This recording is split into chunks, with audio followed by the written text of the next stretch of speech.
Oke, selamat malam teman-teman semua. Maaf udah nunggu agak lama. Tadi Mbak Jul masih kerja, jadi ini ada lanjutannya ya. Kita bakalan bahasin nomor 21 sampai nomor 40. Sepertinya nomor 21 sampai 40 bakalan dibahas di satu video, karena nanti kan biologi itu lumayan cepat jelasinnya, nggak usah pakai perhitungan gitu. Jadi di sini kita mulai di nomor 21 ya. Teman-teman yang belum lihat part 1 dan part 2-nya, silakan dilihat dulu. Di sini ada sebuah, ini Mbak bacain dulu ya. Eh, nggak usah dibacain nanti lama. Jadi kamu pause aja. Di sini ceritanya ada alat penghemat listrik gitu, Dek. Nah, alat penghemat listrik ini dia tuh katanya diklaim bisa me, me- apa namanya? Bisa mengurangi konsumsi energi listrik di rumah tangga. Kemudian di sini ada datanya nih.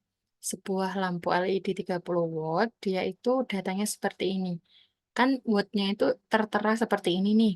Kalau pakai alat penghemat, salah, kalau tanpa alat penghemat, dia itu nanti wattnya jadi seperti ini. Kalau pakai alat penghemat, dia wattnya jadi seperti ini. Watt itu adalah daya. Daya itu berasal dari bahasa Inggris itu power, jadi seperti kekuatan. Jadi kalau kita lihat dari sini, kalau dilihat-lihat ini yang lebih sedikit dek dayanya nih. Ini 24, ini 26, ini 57, ini 65, ini 82, ini 97. Berarti alat penghematnya tidak berfungsi kayak gitu. Jadi lebih hemat kalau nggak pakai alat malahan. Jadi kalau misalnya kita ditanyain gimana kesimpulan yang tepat berkaitan efektivitas alat penghemat listrik, jadi alatnya nggak efektif gitu. Kalau nggak efektif berarti ya kemungkinan yang opsi A atau opsi D. Sekarang kita lihat dulu nih. Kenapa kok nggak efektif? Karena yang di sini lebih kecil daripada yang di sini. Harusnya di sini kalau alat penghemat kan harusnya lebih hemat, tapi ternyata nggak hemat. Jadinya kalau yang A nih, nilai daya terukur tanpa alat penghemat lebih kecil daripada daya totalnya. Ini adalah daya total, ini adalah daya terukur. Kita nggak sedang membandingkan ini dan ini ya, Dek ya. Kita sedang membandingkan ini dan ini. Jadi yang opsi A itu salah. Yang benar tuh opsi D. Jadi tidak efektif sebab nilai daya terukur dengan alat penghemat lebih besar daripada daya terukur tanpa alat penghemat. Kan benar ya, ini lebih besar daripada yang ini. Gitu caranya. Terus yang nomor 22, gelut melayang. Nah, ini juga dikunci, ini kuncinya salah deh. Nanti Mbak jelasin kenapa kok salah ya. Ini Mbak bacakan dulu. Mbak akan langsung ke sini. Prinsip dasar dari levitasi magnetik melibatkan interaksi antara dua medan magnet. Salah satu medan magnet terdapat pada benda yang akan diangkat, sedangkan medan magnet lainnya terkonsentrasi pada permukaan. Kedua medan magnet ini berinteraksi sehingga terjadi tolakan magnetik. Jadi ada interaksi tolak-menolak kayak gitu. Nah, kalau interaksi tolak-menolak kan berarti dialami sama kutub yang senama ya, Dek ya. Kutub senama. Misalnya utara sama utara atau selatan sama selatan. Kalau kutubnya berbeda nama, nanti dia bakalan tarik menarik. Nah, habis itu sekarang kita dikasih dikasih ini nih, dikasih case. Kalau misalnya kutub magnetnya L itu utara, jadi di sini kan L nih. Misalnya L-nya ini utara, berarti nanti kutub baterai M sama N-nya gimana? Maksudnya gimana nih, Mbak? Jadi kita kan mau mencari yang M sama yang N nih. Harusnya kan yang M sama N ini sudah ada kutub-kutubnya ya, Dek, ya. Misalnya ini kutub utara, ini kutub selatan. Tapi kita nggak tahu ini kutubnya apa. Selain itu, kalau elektromagnet kan kita harus tahu mana yang kutub positif, mana yang kutub negatif. Biasanya kan ilustrasinya kayak gini nih. Gini. Terus habis itu ada kumparannya. Terus gini. Nah, mana yang kutub positif, mana yang kutub negatif, itu yang ditanyakan. Jadi kalau misalnya kutub magnet L, L itu utara, L kan berarti yang di bawah nih. Berarti yang di sini itu nanti juga harus utara. Berarti M-nya juga utara. Karena harus tolak menolak. Kalau tolak menolak kan berarti berbeda nama. Bukan berbeda nama. Senama. Harus tolak menolak.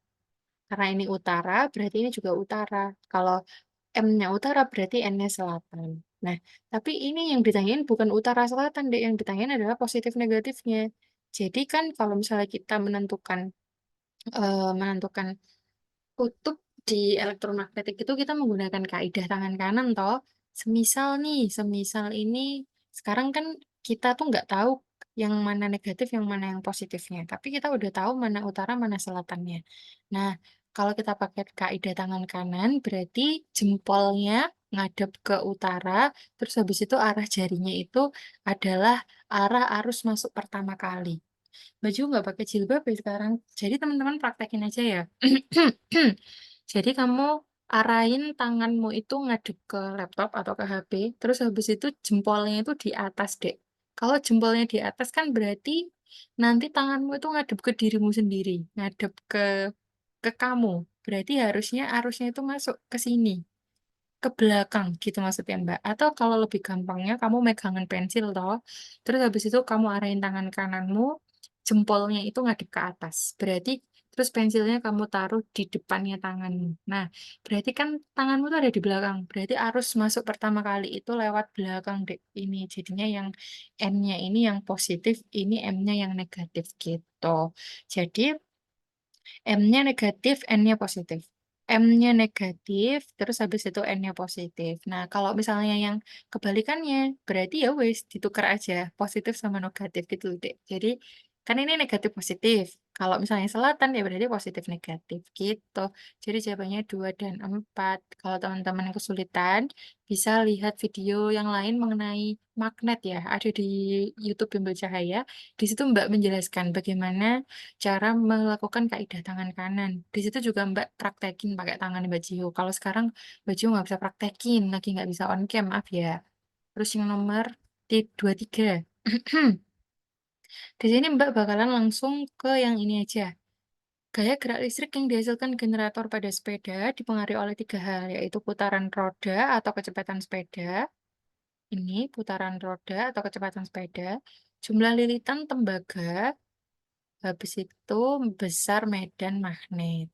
Jadi dia dipengaruhi sama ketiga hal ini dan pengaruhnya berbanding lurus dengan tegangan yang dihasilkan. Maksud berbanding lurus adalah kalau mereka semakin tinggi, maka tegangannya juga bakalan makin tinggi gitu. Di sini kita ditanyain, pernyataan yang tepat terkait perancangan dan uji coba untuk mengoptimalkan kinerja generator adalah kalau mau optimal berarti kita pengen dinaikin gitu, Dek. Di sini yang A, memperbesar knop pemutar untuk meningkatkan gaya gerak listrik yang dihasilkan oleh generator. Knop itu maksudnya ini, Dek. Nah, kalau knopnya diperbesar itu maksudnya ya ukurannya aja yang gede. Kalau ukurannya gede, belum tentu dia berpengaruh sama tegangan yang dihasilkan. Karena dia belum tentu terpengaruh sama yang hijau-hijau Mbak highlight ini. Jadi yang opsi A salah. Terus yang opsi B, nilai gaya gerak listrik dapat diperbesar dengan cara memperbesar ukuran logam yang dililiti tembaga. Nah, ukuran logam di sini tidak disebutkan ya.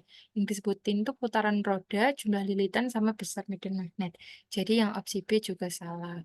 Habis itu opsi C, kinerja generator dalam menghasilkan listrik dapat dioptimalkan dengan memperbesar ukuran magnet pada generator.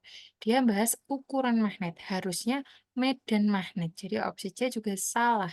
Terus yang opsi D, mempercepat putaran knop untuk meningkatkan gaya gerak listrik yang dihasilkan supaya flux magnet yang memotong kumaran meningkat. Ini mempercepat putaran knop itu hubungannya sama yang ini, putaran roda atau kecepatan sepeda. Jadi ini, kalau rodanya makin muter, berarti kan knopnya juga makin kenceng gitu. Jadi jawabannya yang dadu gitu guys. Terus nomor 24, kecanduan amfetamin. Ini juga bakalan Mbak langsung ke sini. Efek psikologis penggunaan amfetamin yang berlebihan adalah efek psikologis sudah ada di bacaannya. Teman-teman boleh pause dulu untuk membaca bacaannya. Jadi, efek psikologis itu adalah merupakan efek, pakai hijau aja. Efek psikologis merupakan efek yang mempengaruhi kejiwaan penggunanya gitu. Jadi kita cari dari 4 pernyataan ini mana yang mempengaruhi kejiwaan. Misalnya ini yang opsi 3 keringat berlebihan. Keringat itu bukan berkaitan sama jiwa. Kalau yang ini eh, suasana hati yang berubah-ubah dan sulit tidur itu juga nggak berkaitan sama jiwa. Itu mempengaruhi proses metabolisme tubuh. Jadi yang benar adalah 1 dan 2. Gangguan seperti paranoid, halusinasi, dan kebingungan itu berkaitan sama jiwa. Kecemasan, kegelisahan yang berlebihan, dan sulit tenang itu juga berkaitan sama jiwa. Jadi jawaban yang benar yang A gitu. Terus yang nomor 25, tumbuhan kantong semar. Di sini dia punya ada poster seperti ini, terus habis itu teman-teman disuruh disuruh menyocokkan mana, ciri-ciri makhluk hidup yang sesuai sama poster yang ada di sini. Nah, silakan di-pause lagi atau teman-teman buka aja filenya ya, ada di grup ya, Dek, ya. Silakan, lihat di Drive ya, biar enak kita bahasinnya. Jadi di sini yang di pernyataan satu, adaptasi. Kantong semar mempunyai zat yang berpendar biru sehingga dapat menyala dalam gelap.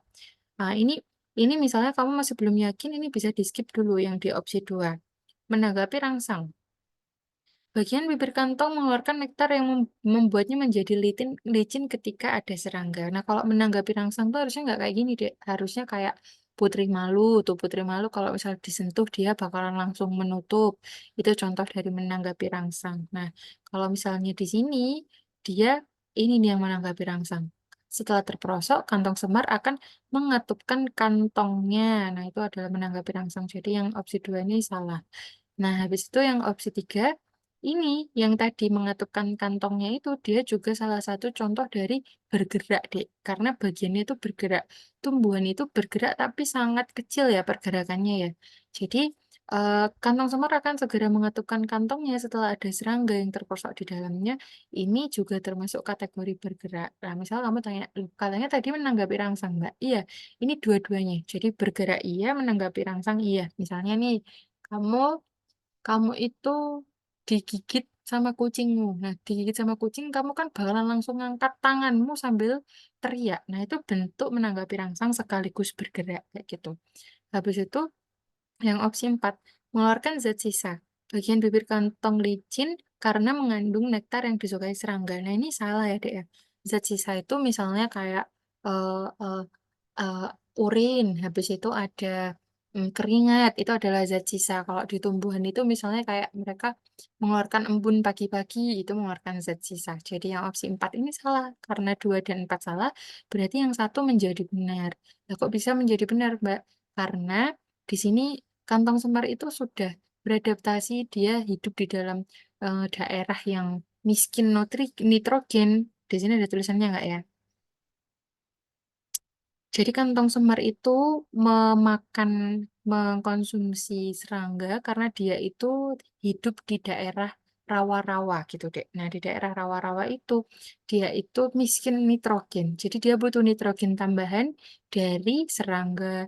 Nah, jadinya dia beradaptasi dengan cara mempunyai zat yang berpendar biru sehingga dapat menyala dalam gelap gitu. Mana bacaannya?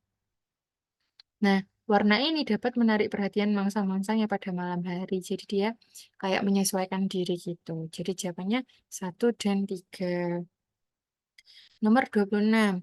Ini juga Mbak bakalan baca langsung di sini ya, di tabel-tabelnya. Ini, sekumpulan sel yang mempunyai kesamaan bentuk dan fungsi, itu namanya adalah jaringan. Habis itu, kalau sekumpulan organ yang saling bekerja sama untuk melakukan fungsi tertentu, itu namanya adalah sistem organ. Terus, satuan terkecil terlaksananya fungsi kehidupan itu adalah sel. Habis itu yang di sini, oh udah nggak ada nomor empatnya. Baru kita bisa cocokkan nih, Dek. BTW ini juga ada bacaannya di sini ya. Sekumpulan sel yang punya kesamaan itu ada di sini. Tadi Mbak Jo bisa jawab karena ya emang udah hafal aja. Jaringan itu ditunjukkan sama yang L. Jadi harusnya satu itu pasangannya L, satu itu L. Habis itu sistem organ itu ditunjukkan sama gambar ini N. Ini adalah sistem organ transport. Jadi kayak ada sistem peredaran darah gitu loh, tapi di tumbuhan. Aku ingatnya namanya transport gitu. Transport zat, nggak tahu lupa. Pokoknya yang N ini yang 2 kayak gitu.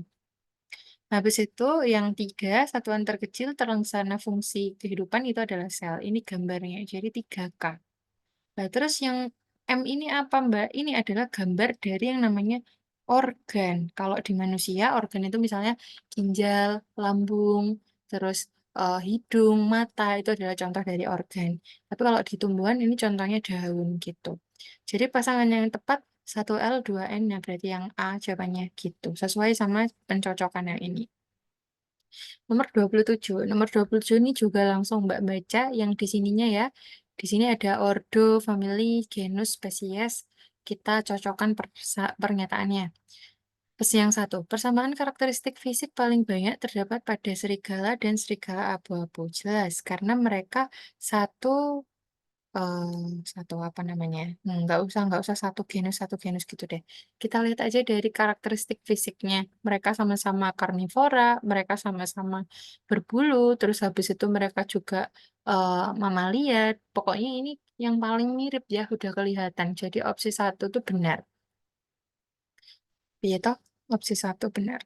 Habis itu yang dua, leopard dan serigala adalah hewan yang termasuk ke dalam satu famili, leopard dan serigala. Kalau kita runut, kalau satu famili kan harusnya di sininya sama ya. Tapi leopard itu dari famili Felidae dan kalau serigala itu dari famili Canidae gitu. Oh ya, Mbak tadi juga jawab yang pernyataan satu ini, kenapa dia paling banyak karakteristik fisiknya? Karena dia satu famili gitu, satu keluarga. Jadi yang semakin membuktikan pernyataan satu benar dan pernyataan dua itu salah gitu, karena dia nggak satu famili gitu. Habis itu yang pernyataan tiga, hubungan kekerabatan berang-berang Eropa dengan serigala lebih dekat dibanding leopard. Berang-berang Eropa sama serigala. Berang-berang Eropa sama serigala itu tuh dia itu ada di sini. Habis itu kalau berang-berang Eropa sama leopard itu dia ada di sini. Mbak masih belum bisa menyimpulkan dia benar apa enggak. Mbak buktikan yang empat dulu ya. Genus adalah tingkat takson terendah untuk mengelompokkan musang Amerika dan berang-berang Eropa dalam satu kelompok yang sama. Musang Amerika, berang-berang Eropa. Musang Amerika, berang-berang Eropa. Kalau kita lihat genusnya, nah ini kan genusnya juga berbeda ya. Jadi harusnya dia nggak satu genus. Jadi pernyataan 4 itu salah gitu. Maksudnya genus adalah tingkat takson terendah untuk mengelompokkan, itu maksudnya genus musang Amerika sama berang-berang Eropanya ini sama apa enggak kayak gitu. Nah kan jawabannya enggak sama. Jadi 4 ini salah gitu. Habis itu berarti yang pernyataan 3 benar. Hubungan kekerabatan berang-berang Eropa dengan serigala lebih dekat.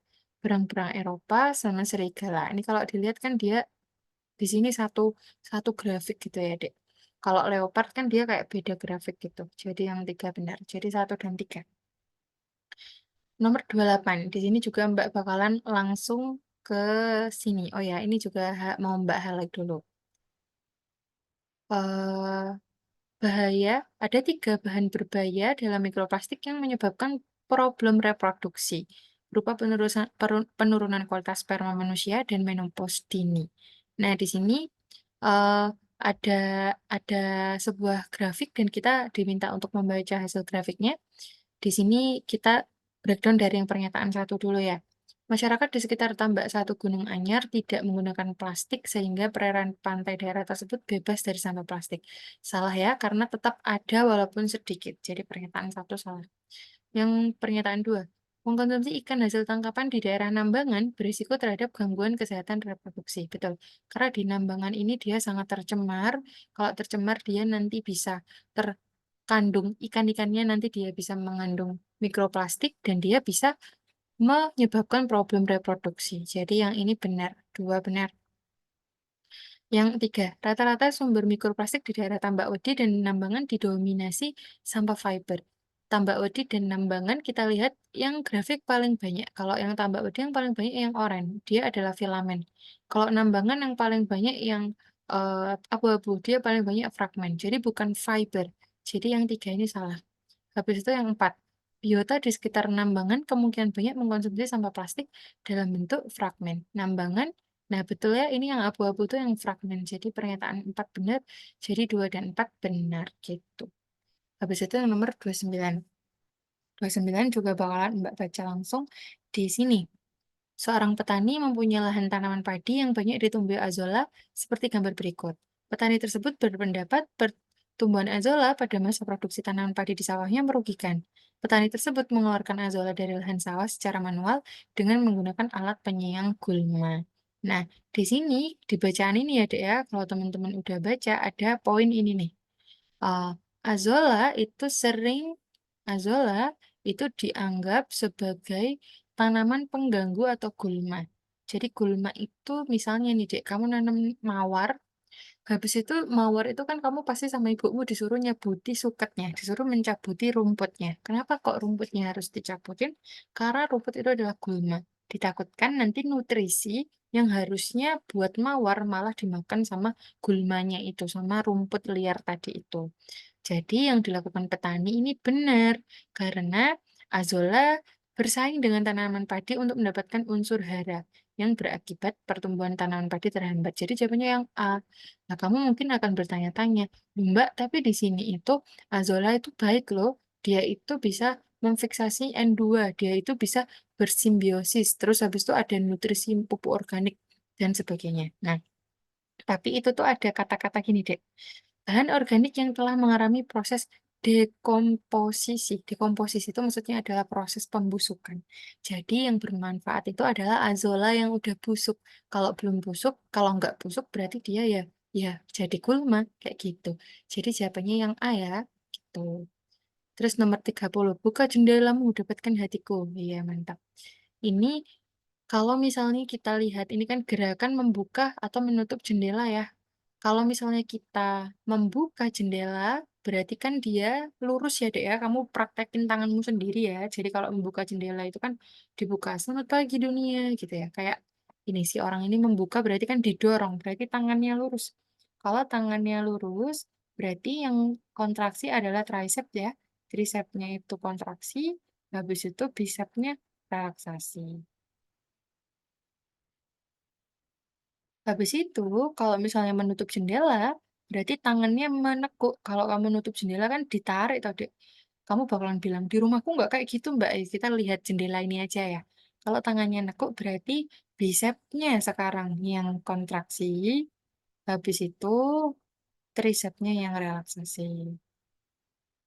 Nah, berarti kita cocokkan aja sama pernyataan yang ada di sini. Tricep kontraksi di tricep. Tricep pembuka jendela. Berarti yang ini yang dua. Yang empat. Jadi dua dan empat. Yang dedu gitu. Nomor 31. Di sini ada gambar kayak gini ya, Dek ya. Terus ada tabel. Kita disuruh untuk mencocokkan mana pencernaan kimiawi pada tabel dan tempat terjadinya. Di sini ada amilum, dia menjadi maltosa, enzimnya berperan petialin, berarti ini menggunakan mulut ya. Mbak nggak akan menjelaskan hafalannya, kita fokus ngerjakan soal aja ya. Habis itu protein pepton menjadi pepsin ini harusnya ada di lambung. Habis itu amilum menjadi maltosa sama glukosa menggunakan enzim amilase itu ada di usus halus. Biasanya yang ada di mulut itu dia juga disebut sebagai enzim amilase ya, Dek ya. Apa Mbak bedanya petialin sama amilase? Petialin tuh kayak bentuk lebih spesifik gitu loh. Misal, ada bakso mercon sama ada bakso. Nah, bakso mercon itu kan ya bagian dari bakso gitu. Jadi petialin ini juga bagian dari amilase. Jadi biasanya di soal lain enzim di mulut juga dituliskan amilase, jadi itu nggak apa-apa. Di sini yang empat lemak, dia itu adalah asam lemak menjadi asam lemak dan gliserol pakai lipase, berarti itu adalah proses di usus halus. Yang lima, pepton, asam amino, berarti ini juga di usus halus. Terus kita cocokkan. Di sini satu tadi kan mulut ya, satu P betul. P-nya kan mulut. Dua ki, dua tadi ini lambung. Ki lambung, wih langsung bener yang A. Berarti yang A yang bener deh, gitu. Yang R ini hati. Di hati nggak ada pencernaan ya, Dek ya. Jadi hati itu adalah kelenjar pencernaan, bukan organ pencernaan. Dia nggak dilewatin sama makanan, tapi dia menghasilkan, dia bakalan menetralkan sari-sari makanan. Jadi yang dinetralkan itu sari-sarinya, bukan makanannya gitu. Nomor 32. Kenali jantung bocor. Nah, di sini Mbak langsung fokus ke pertanyaannya. Gambar berikut menunjukkan kebocoran salah satu katup pada jantung. Akibat kebocoran katup pada gambar adalah dia yang bocor itu yang di sini. Di gambar juga sudah tersedia. Ini adalah katup bikuspit. Katup bikuspit itu yang ini. Dia itu berfungsi untuk mengatur aliran darah yang berasal dari paru-paru mengalir dari serambi kiri ke bilik kiri. Berarti apa yang terjadi kalau katupnya bocor? Ya berarti nanti Darah dari bilik kiri mengalir kembali ke serambi kiri. Jadi yang B nih, Dek. Jadi dia membatasi bagian ini sama ini. Kalau misalnya dia bocor ya nanti dia darahnya bakalan balik balik ke atas kayak gitu. Jadi yang B yang benar gitu. Habis itu yang nomor 33. Bagaimana kita bernafas? Nah, di sini Mbak langsung baca pertanyaannya. Pernyataan yang tepat berdasarkan gambar tersebut terkait pernafasan dada adalah ini yang digambarkan adalah rusuk ya, Dek, otot tulang rusuk. Berarti di sini itu yang dibahas adalah pernafasan dada, bukan pernafasan perut. Kalau pernafasan perut nanti yang ditunjuk itu yang ini, diafragmanya. Nah, di sini juga udah ada tulisannya tulang rusuk. Berarti ini pernafasan dada, kalau pernafasan dada berarti tulang rusuk. Di sini yang X ini ada tulisan udara masuk. Kalau masuk kan berarti bahasa Inggrisnya in ya. Berarti ini adalah inspirasi. Sedangkan yang ini adalah ekspirasi. Terus kita cocokkan. Berarti jawabannya yang A. Terjadi, yang X ini terjadi inspirasi karena otot tulang rusuknya berkontraksi gitu. Terus nomor 34, ini juga langsung Mbak baca pertanyaannya. Pernyataan yang tepat terkait batu ginjal. Batu ginjal di sini disebutkan kayak gini nih. Zat kimia, ini, zat kimia yang bisa membentuk batu dan menyumbat saluran ginjal adalah asam oksalat dan kalsium. Oksalat adalah zat yang dibuat dari setiap hari oleh hati atau terserap dari makanan dan berbagai faktor lainnya. Jadi ada tulisannya terserap dari makanan. Ini bakalan merujuk ke jawaban kita, Dek. Jawabannya itu yang A. Batu ginjal terbentuk dari endapan asam oksalat dan kalsium dari makanan. Ini terserap dari makanan. Karena yang bawah-bawahnya ini udah bukan jawabannya. Batu struvit ini infeksi saluran kemih. Nah, di sini ada faktor hereditas. Nggak ada hubungannya, jadi B salah. Terus yang C, batu asam urat diakibatkan terlalu banyak mengonsumsi makanan mengandung kalsium. Nah, di sini juga nggak ada tulisannya kalsium, jadi C juga salah. Batu, batu sistin terbentuk pada orang yang terlalu banyak cairan saat diare akut. Nah, di sini juga nggak ada diare, jadi yang D salah, jadi A-nya yang benar. Tuh. Terus nomor 35, ini juga langsung Mbak baca pertanyaannya. Berdasarkan teks dan gambar tersebut, tubektomi pada wanita akan menyebabkan, jadi di sini tubektomi adalah proses, sebentar, eh proses agar, Mbak highlight lagi, agar sel-sel telur tidak bisa memasuki rahim, sehingga tidak dapat dibuahi. Kalau dari ilustrasinya ini kayak disumbat gitu ya, Dek. Nah, habis itu tubek, tubektomi juga dapat menghalangi sperma untuk bertemu dengan sel telur. Habis itu, di sini kita bakalan sesuaikan pertanyaannya, pernyataannya, sorry. Sperma hanya dapat memasuki rahim. Nah, di sini itu nggak dibahas sperma ya, Dek. Jadi ini Mbak bakalan skip dulu. Yang B, sperma dapat bertemu sel telur pada bagian uterus. Salah ya. Harusnya yang B ini tidak dapat menghalangi ya, menghalangi sperma berarti dia nggak dapat bertemu. C, kehamilan masih dapat terjadi di luar rahim tanpa pembuahan. Nggak mungkin ya kalau kita mau hamil. Astagfirullahaladzim. Kalau seseorang mau hamil, kok astagfirullah sih Mbak? Maksudnya Mbak salah memberi contoh. Jadi kalau seseorang mau hamil, maka harus terjadi pertemuan antara sperma dan ovum alias pembuahan yang terjadi di tuba falopi dan nanti bakalan terjadi perkembangan janin di rahim gitu. Habis itu yang D, tidak terjadi fertilisasi karena sperma tidak bertemu dengan sel telurnya. Jadi yang lebih tepat yang D. Yang A ini sepertinya kurang tepat karena di sini juga nggak ada keterangannya. Sperma hanya dapat memasuki rahim, tidak ada keterangan seperti itu. Nomor 36. Wow, petani Banyumas hasilkan 150 kg singkong per pohon. Jadi Mbak jelaskan aja ya biar cepat. Di sini ada sambungan dari singkong karet dan singkong Gatot Kaca. Untuk singkong karet, dia itu memiliki daun yang lebat dan umbi yang bisa dimakan, yang tidak bisa dimakan. Habis itu yang singkong Gatot Kaca, Gatot Kaca itu memiliki umbi yang enak dimakan, tapi daunnya tidak terlalu lebat. Nah, berarti kalau dari ilustrasi ini, kan singkong karet umbinya nggak bisa dimakan ya, Dek? Berarti dia di sambungannya ya di atas lah. Kalau di atas berarti singkong karet di atas ya ini mungkin bisa aja benar. singkong Gatot Kaca di atas yang B salah, habis itu yang C singkong karet di bawah juga salah. Nah, kan tadi singkong karet yang di atas, sebentar, Mbak tulisin dulu.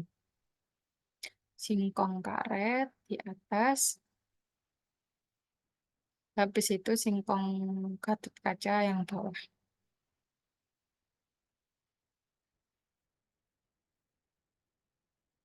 Nah, habis itu yang D, batang singkong Gatot Kaca ditempatkan pada sambungan bawah. Nah, ini bisa aja benar. Terus kita bandingkan, mana yang lebih tepat. Jadi yang lebih tepat itu yang A, Dek. Karena di sini, yang D itu salahnya di sini nih. Batang singkong Gatot Kaca ditempatkan pada sambungan bawah agar umbi yang dihasilkan lebih besar. Di sini nggak ada kata-kata umbinya agar lebih besar, tapi umbinya ini enak dimakan. Emang ilustrasinya sih seperti ini, tapi di tulisannya nggak ada tulisannya umbinya itu lebih besar gitu. Jadi yang lebih betul itu yang A gitu. Yang nomor 37, ini 37 juga agak anu ya, apa namanya, agak panjang pembacaannya. Ini teman-teman silakan pause dulu. Mbak hitung ya, satu, dua, tiga. Oke, setelah kamu membaca, ini Mbak akan kasih highlight mana yang penting di sini nih. Pada pagi hari, stomata akan mulai membuka lebar karena intensitas cahaya dan temperaturnya rendah, serta kelembaban yang optimal menyebabkan tekanan turgornya meningkat. Jadi Mbak tulisin dulu. Jadi waktu di pagi hari itu stomatanya membuka karena eh, intensitasnya cahayanya turun. Habis itu dia tekanan turgornya meningkat. Tekanan turgor itu tekanan yang ada di sel tumbuhan dek gitu. Habis itu namun pada saat siang hari stomata menutup karena tingginya intensitas cahaya. Jadi kalau di siang hari stomata itu tutup, stomatanya tutup karena cahayanya itu tinggi. Habis itu serta penguapan air yang berlebihan. Nah, ini di sini turgor nggak dibahas ya. Ini Mbak skip langsung ke sini. Inspirasi pembuatan ventilasi udara pada jaket Omeus ini sesuai dengan kerja stomata daun dalam mengatur penguapan, yaitu yang A. Fotoreseptor pada stomata akan membuka saat menangkap cahaya untuk mempercepat penguapan air dari daun.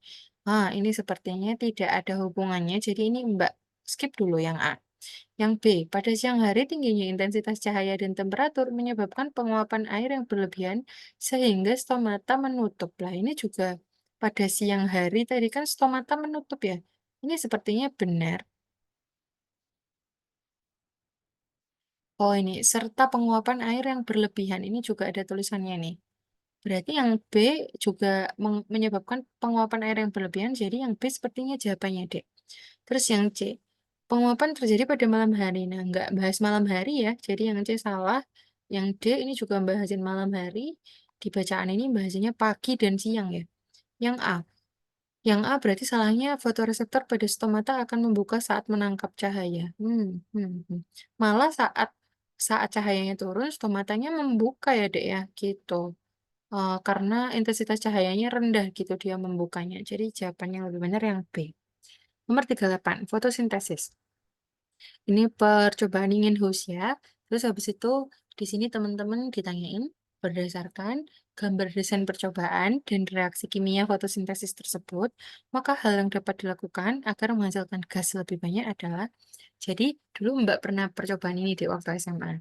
Dan waktu itu tuh Mbak tuh membandingkan mana tabung tabung yang diletakkan di bawah sinar matahari sama yang diletakkan di tempat teduh.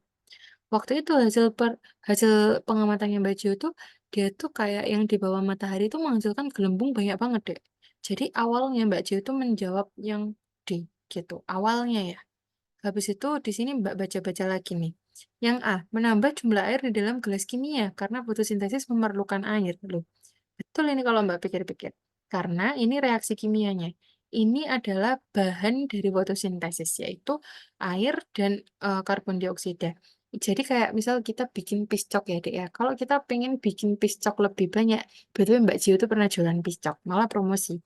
Jadi Mbak mencontohkannya pakai piscok karena biar gampang. Biar gampang. Jadi, kalau kita pengen piscoknya makin banyak, berarti kan ya pisangnya ditambah banyak, coklatnya ditambah banyak, kayak gitu, Dek. Jadi itu yang dimaksud di opsi A. Menambah jumlah air di dalam gelas kimia karena fotosintesis memerlukan air. Dikunci juga A, Dek, gitu. Walaupun Mbak Jo masih pengen jawab yang D ya, tapi yang A juga masuk akal. Terus yang B, mengganti corong kaca lebih besar agar mampu menangkap gas lebih banyak. Nah, dia nggak berpengaruh di fotosintesis. That's why yang B salah. Yang C, mengurangi hidrila agar gas yang dihasilkan tidak habis untuk bernafas. Malah hidrilanya ini yang menghasilkan oksigen. Jadi ini yang C juga salah gitu. Jadi yang jawaban benar yang A. Ibu, aku anak siapa? Mbak langsung ke sini aja ya. Ibu memiliki golongan darah O. Jadi ibu darahnya itu katanya O. Habis itu jika golongan darah Anita dan Alfredo adalah A, Anita A, Alfredo A, Bernard, Aurelia, dan Bernita adalah B. Ini B, ini B, ini B. Maka golongan darah ayah adalah, nah jadi kalau misalnya untuk eh, pewarisan sel darah itu kan gini ya dek sifatnya. Kalau O itu berarti dia itu tidak punya apa jenenge? Namanya itu apa ya? Protein apa gitu Mbak tuh lupa. Pokoknya dia tuh nol sebenarnya. O itu adalah makna dari nol. Jadi dia tuh nggak membawa eh, sifat A maupun sifat B karena dia kayak nanti lama kalau dijelasin. Mas, pokoknya dia tuh ini ibaratnya mobilnya tuh kosong gitu loh, Dek. Nah, terus ini di sini dia mewariskan anak-anak yang mobilnya tuh punya penumpang A sama penumpang B ya. Berarti bapaknya ya harusnya A, B, bapaknya memiliki penumpang A sama B sekaligus. Gitu deh. Jadi jawabannya tuh yang A. Kamu juga bisa melogika sendiri ya, Dek ya. Anaknya A karo B. Ya nggak mungkin inilah jawabannya yang A lah. Gitu. Terus nomor 40. Nomor 40 di sini juga langsung Mbak jawab, baca pertanyaannya. Oh, ini udah nomor terakhir ya. Alhamdulillah. Pernyataan yang tepat terkait peran mikroorganisme dalam proses pembuatan kecap adalah, nah teman-teman kalau hafalan, kecap itu kan Aspergillus wenti ya. Tapi di sini dia juga dibahas nih di bacaannya. Kamu boleh baca dulu, silakan di pause dulu. Oke, kalau udah di pause ini bakalan Mbak lanjutin. Jadi kalau misalnya Aspergillus sp banyak digunakan dalam pembuatan kecap daripada Rhizopus sp, alasannya Aspergillus sp lebih baik dalam menghasilkan enzim protease. Enzim protease berperan dalam memecah protein yang ada dalam kedelai selama proses fermentasi kecap. Kemudian, Aspergillus ini mampu menghasilkan enzim protease yang lebih baik, dapat membantu memecah protein dengan lebih efisien. Jadi seperti itu ceritanya. Ternyata ada enzim protease. Kita cocokkan sama pernyataan yang ada di sini. Yang pernyataan pertama, Rhizopus sp tidak digunakan dalam pembuatan kecap karena tidak menghasilkan enzim protease. Rhizopus sp ini dia itu apa namanya, bukan yang nggak menghasilkan ya, Dek, ya, tapi dia menghasilkannya itu lebih sedikit gitu loh, lebih jelek. Jadi kalau lebih jelek itu bukan berarti tidak menghasilkan. Jadi yang A ini salah. Yang B, enzim protease dari Aspergillus memecah protein kedelai menghasilkan rasa manis pada kecap. Ini Mbak akan skip dulu.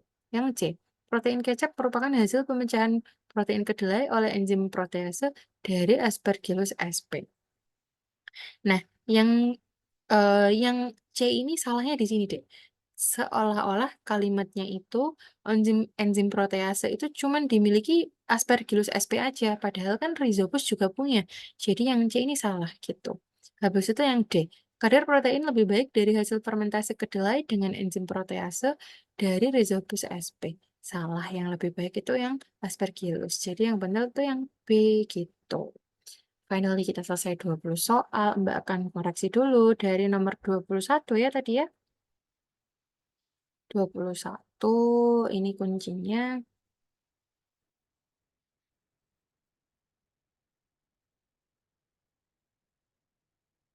D, A, D, A, B.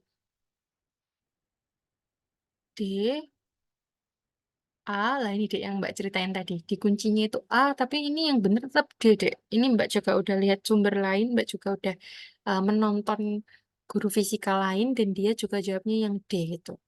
Nah, sampai mana tadi? Ini nomor 22, 23. 23 DAB. D, A, B. Habis itu A, B, C, A, D. A, B, C, A, D. Ini A, B, C, A, D. Habis itu 31. Aduh, aduh, aduh. Sorry, sorry. A, B, A, A, D. A, B, A, A, D, A, B, D, A, C. A, B, D. Kenapa nomor 38 D?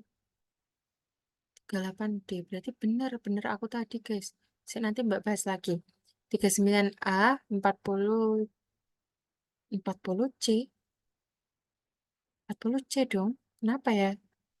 Oh iya, Mbak salah salah itu ya. Bentar. Nomor 40 juga nggak sesuai ya. Bentar, Mbak bahas dulu ya yang nomor 38. Nah, Mbak tadi kan sempat ngomong ke teman-teman. Berarti bener yang D. Sesuai sama ceritanya Mbak Gio tadi. 38D. Jadi dulu kenapa kok kalau diletakkan di bawah sinar matahari langsung gelembungnya makin banyak? Karena tadi dia itu cahaya adalah kayak apa ya? Semakin banyak cahaya berarti fotosintesisnya semakin cepat. Nah, kebetulan Mbak Jo udah pernah percobaan ini dan sudah membuktikannya gitu. Jadi jawabannya yang D. Terus yang nomor 40 berarti yang tadi itu Mbak salah baca kunci ya, Dek. Maaf ya. Jadi terus jawab yang D aja buat yang nomor 38 tadi. Ini kenapa ya? Memecah protein kedelai menghasilkan rasa manis pada kecap. Sebentar.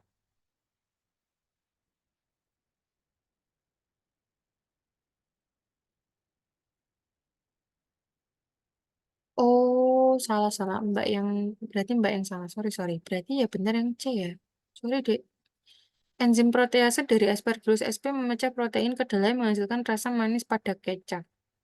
Memecah protein yang ada kedelai selama proses fermentasi. Tapi nggak ada kata-kata manis ya. Oh, ah iya, ini yang bikin salahin loh, Dek. Mbak tuh inget tadi penjelasannya Mbak Jio itu benar, tapi jawabannya Mbak Jio yang salah. Jadi kalimat yang B, enzim protease dari Aspergillus sp. Nah, jadi seakan-akan yang memecah protein itu cuman Aspergillus aja. Padahal ini tuh apa namanya Rhizopus kan juga menghasilkan. Jadinya Mbak akan menjawab yang C. Nah, kalau yang C gimana Mbak? Apa bedanya? Protein kecap merupakan hasil pemecahan protein kedelai oleh enzim protease dari Aspergillus sp. Iya juga ya, apa bedanya ya? Kayaknya salahnya di sini deh, Dek.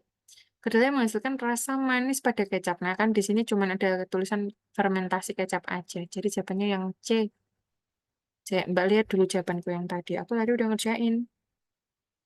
Loh, aku tadi juga jawab B. Loh, kenapa? 40 yang C. Apa aku salah lihat kunci? Ini paket satu kan? Gak tahu deh kenapa ya. Ya seperti itulah kira-kira penjelasannya kayak yang Mbak sampaikan tadi. Karena nggak ada kata-kata manis, jadinya yang B salah. Tapi Mbak tadi juga jawabnya yang B ya. Gitulah. Ya wis lah, Mbak stop dulu. Kurang lebih seperti itu ya teman-teman. Maaf tidak bisa sempurna karena Mbak Jiwo tadi banyak salahnya beberapa kali. Dan tadi ada yang beberapa nggak cocok sama kunci. Kalau yang awal-awal itu udah Mbak koreksi sama yang lain dan bener jawabannya Mbak Jiho ya. Tapi yang biologi yang nomor 40 barusan maaf ya. Karena ada kesalahan jawaban. Mbak doakan teman-teman lancar untuk ASPD besok. Dan mungkin ini bakalan jadi video terakhir yang teman-teman lihat ya. Terima kasih sudah join bersama Bimbel Cahaya. Udah ngeramein YouTube Bimbel Cahaya. Mbak senang banget baca komen-komen dari kalian. Mbak Jiho juga, Mbak Sari juga, Mbak Cahaya juga. Semuanya senang. Terima kasih sudah aktif. Terus habis itu juga apa ya? Terus pokoknya makasih lah. Terus Mbak nanti malah sedih. Udah ya. Terus tak upload dulu. Assalamualaikum. Dadah.